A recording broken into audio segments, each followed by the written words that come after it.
Have you ever just driven north on Round Hill Road in Greenwich and noticed that the enormous wealth slowly disappears? Well, that's the favorite trick of this town. The shops slowly vanish, the driveways stretch longer, and old stone walls hide houses that have no interest in introducing themselves. But behind one of those gates lives an heiress to a family worth roughly $68 billion. And yet most people passing outside would never connect her name to the company moving food across the planet. This is the untold story of the Cargill-Macmillan family, and why the richest kind of ownership in Greenwich is the kind that barely raises its voice. Let's dive in. The estate reveal. When someone says old money, here's the Greenwich you picture: clipped fields, white fences, and trees that have been standing guard since before anyone invented a bonus structure. Even the mailboxes look vetted.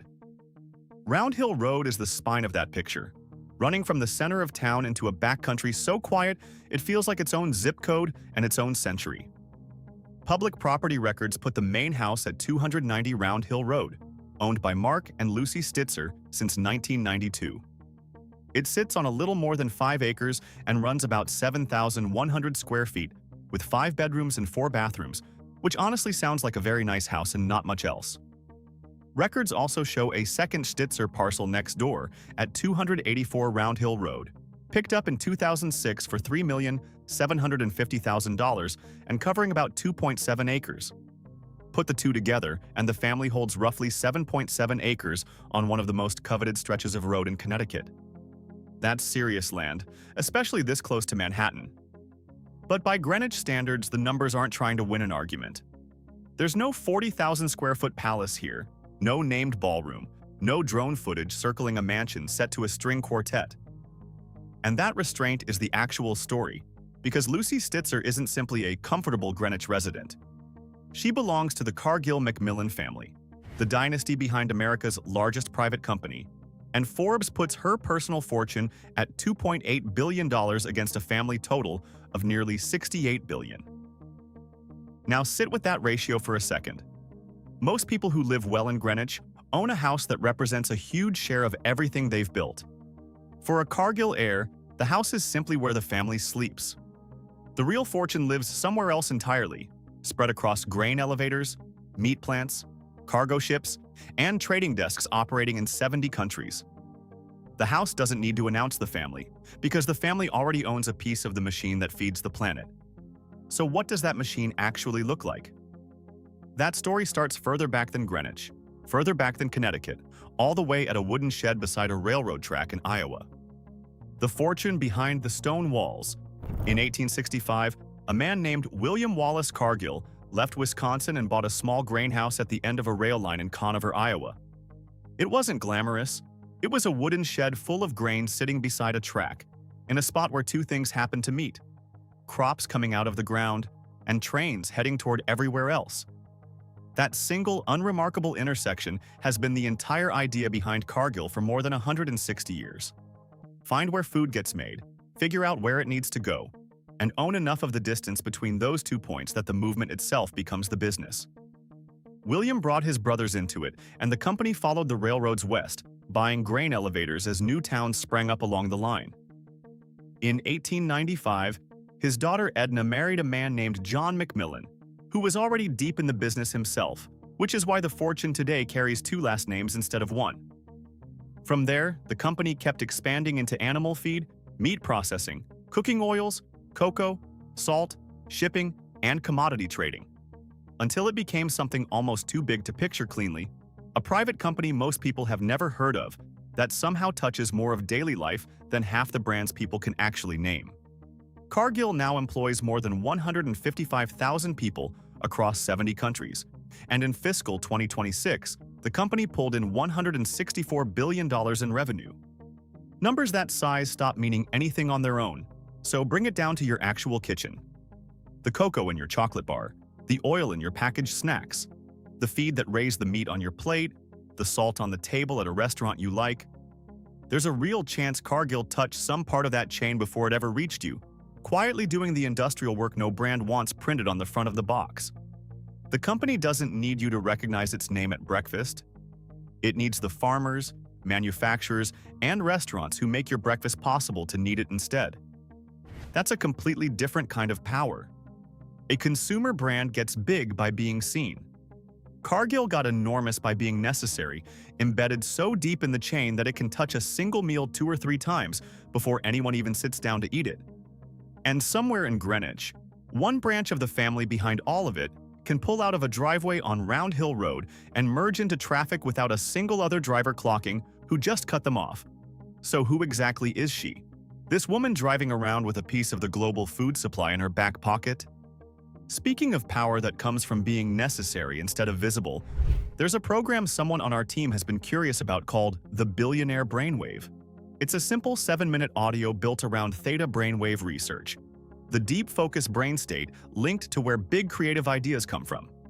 You put on headphones once a day, usually with your morning coffee, and that's the whole routine. It's a one-time $39. It comes with bonus guides on money habits and investing basics, and there's a 90-day money-back guarantee. So testing it costs you nothing if it's not for you. If you're watching on your TV, pause and scan the QR code on screen with your phone camera, or tap the first link in the description. Now, back to the reveal, and the woman holding all that quiet leverage. Lucy Stitzer, the heiress who became the steward. Lucy Stitzer is the great-great-granddaughter of W. Cargill himself. Her father, W. Duncan Macmillan, came from the branch created when Edna married into the Macmillan name, and when he passed away in 2006, his stake split 4 ways between his daughters, Sarah Cheney, Lucy Stitzer, Catherine Tanner, and Alexandra Deitch. That inheritance made all 4 sisters billionaires overnight, but Lucy had already spent years close to the actual machinery of the family business long before her public profile suggested it. She sat on Cargill's board from 1992 to 2010, 18 years during which the company kept expanding and kept wrestling with the one question every old family business eventually has to answer. How do you give hundreds of relatives real access to money without letting the company itself fall apart in the process? She later became chair of Waycross, the investment firm and family office that manages financial affairs for the Cargill and Macmillan owners. It's a far less flashy job than running a household name brand, the kind of role that never makes a magazine cover, and arguably a more important one, because Waycross is where the family teaches the next generation to inherit responsibility instead of just cashing a check. Stitzer has described the family's real advantage in almost boring terms: patient capital, a long view, and ownership that doesn't flinch. Translation: the family gets to make decisions without caring what a stock analyst thinks by Thursday afternoon. They can ride out a bad cycle, absorb a boring year, and plan in timeframes that make a normal quarterly earnings call look like speed dating. That same instinct shapes how the company actually runs day to day, because nobody in this family has been CEO since 1995. Cargill started bringing in professional, non-family leadership as far back as the 1960s, and when Whitney Macmillan, a great-grandson of the founder, stepped down as chief executive that year, he became the last family member to hold the job. Everyone since has been a hired operator, while the family's power lives entirely in ownership, governance, board seats, and education instead. A cousin doesn't get to run the company just because Thanksgiving went well. The family hires whoever is best at the job and keeps the controlling stake exactly where it's always been. Lucy Stitzer's own career is basically a case study in how that works. Director, owner, family office chair, never a headline-seeking CEO with her name on a building. She has, however, put her name on something else, a food education project called Dirt to Dinner, teaching regular people how dinner actually reaches their table, which is a pretty on-the-nose hobby for someone born into one of the largest agricultural empires on Earth. Forbes says she has 3 children, which means the Greenwich branch is already approaching its next handoff, and the real question for them isn't how much money shows up. It's whether they understand why the shares were never sold in the first place. Why the family never sells. Here's the problem every multi-generation fortune eventually runs into, and it has nothing to do with running out of money. A founder might have 2 kids. 5 generations later, that same company can have well over 100 family shareholders, each living a completely different life with a completely different appetite for cash. Some want the company preserved forever exactly as it is. Others want to buy a house or fund a foundation, or simply stop having their entire net worth tied up in one business. If everyone has to sell a slice of the operating company every time life gets expensive, family control leaks away one signature at a time. Cargill hit the sharpest version of this problem in 2006 when Margaret Cargill died and left an enormous stake earmarked for charity, which meant the family suddenly needed billions of dollars in cash that didn't exist yet in liquid form. The easy Wall Street move would have been to take the company public, sell shares, create a market price, let anyone cash out whenever they wanted. Every banker in Manhattan would have lined up for that deal. The family chose the harder path instead because staying private mattered more than staying convenient. In 2011, Cargill spun off its majority stake in the fertilizer giant Mosaic in a deal worth roughly $19 billion, handing family shareholders and charitable trusts tradable Mosaic shares while keeping the core company entirely private. Think about the size of that move for a second. The family essentially carried a multi-billion-dollar asset out of one pocket, so they'd never have to open the whole coat. Most families solve inheritance tension by selling the vacation house. This one rearranged one of the largest private holdings in America and kept right on going, because the operating company was never treated like a pile of cash waiting to be split up. It's treated as the source that every other asset gets created from, as long as nobody breaks the machine trying to get at the money inside it. Which makes the Greenwich property a lot easier to understand. That house was never supposed to appreciate fast, throw off rental income, or announce anything to anyone. Its entire job is simpler than that. Privacy, continuity, and a physical place for one branch of the family to exist while the real fortune stays invested somewhere else completely. The estate is comfortable, the company is sacred. Those are not the same thing, and this family has never confused the two. Which leaves one more question hanging over all of it. Out of every zip code on Earth, why did this particular fortune choose to plant its flag in Greenwich, Connecticut, of all places? Why Greenwich works? A Cargill heir could live next to headquarters in Minnesota, on a ranch out west, in Manhattan, or on some island you can only reach by boat. So why pick a Connecticut town where the main form of local entertainment is pretending not to notice who just drove past? Start with the geography, which is almost unfairly convenient. Greenwich sits right next to New York without feeling anything like it. Manhattan stays close enough for meetings, banking, and flights, while the backcountry offers acreage, horses, and roads that actually go dark at night. Then there's the zoning, residential lots that run up to 4-acre minimums in the backcountry, plus rules that force even a very large house to share its land with lawns, woods, and wetlands. Money can buy a bigger house here, but the zoning board makes sure it still has to leave some breathing room around the ego, 4 acres of it, minimum. Privacy in a place like this isn't one wall either. It's a sequence. First, the road itself, narrow and curved enough that nobody can study a property for long while driving past. Then a stone wall or a hedge. Then a gate, a long driveway, and several acres of buffer before you even reach the front door, so that by the time a visitor arrives, they've crossed layers of distance that function almost like separate rooms. The trees blur the roofline in summer and let it show again in winter. The fields keep the neighbors' windows a safe distance away. None of it needs to look defensive, because out here the landscape does the defending on its own. There's a social layer to all this too, quieter but just as effective. Greenwich runs on private clubs, long-standing charities, and professional relationships where information moves efficiently, but only among people who already belong. Neighbors generally know exactly who owns what, who's restoring which barn, and whose adult kids have started spending more time in town. They just don't confuse knowing something with announcing it to a stranger at the coffee counter. That's the actual trick of old Greenwich money, and it explains something counterintuitive. A quietly held house can carry more status than a brand new palace ever could, because a giant new mansion says the money just arrived, while an understated property held for 34 years says the family never had to leave in the first place. The Stitzers have owned their piece of Round Hill since 1992. In a town like this, that kind of longevity is the real luxury item, and Lucy Stitzer's branch of the family is far from the only one running that particular playbook on this stretch of road. The other quiet dynasties of Round Hill. A few miles away, the Blavatnik family shows what the same instinct looks like scaled way, way up. Len Blavatnik built Access Industries across oil, chemicals, media, and entertainment, and Forbes puts his fortune north of $30 billion.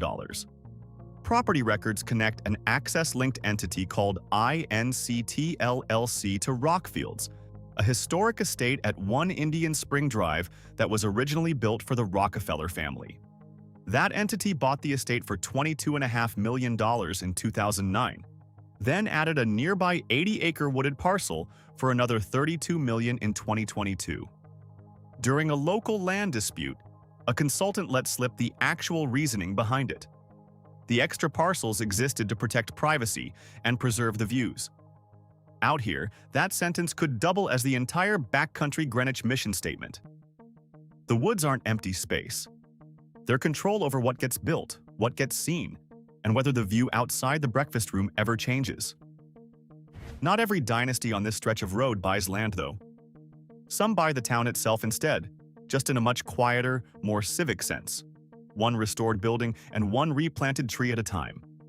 The Malkin family goes back more than 50 years in Greenwich, and their name is tied to one of the most recognizable buildings on the planet.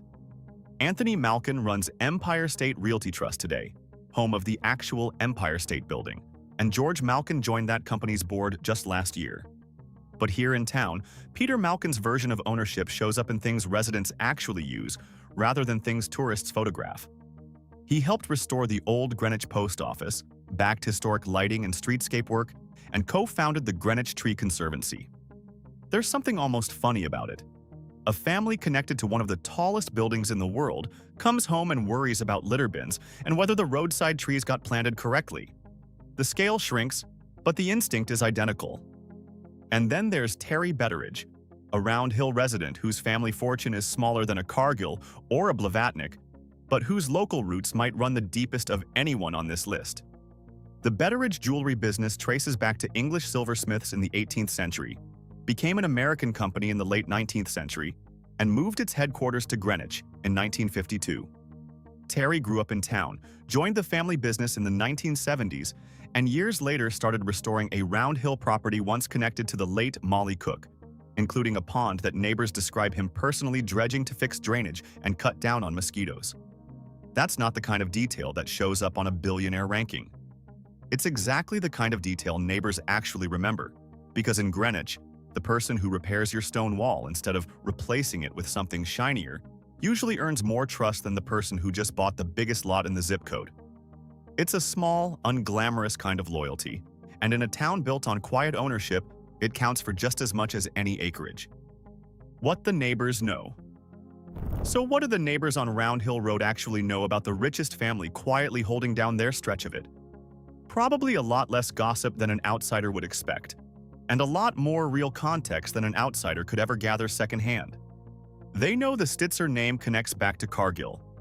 They know the family has held its ground here since 1992.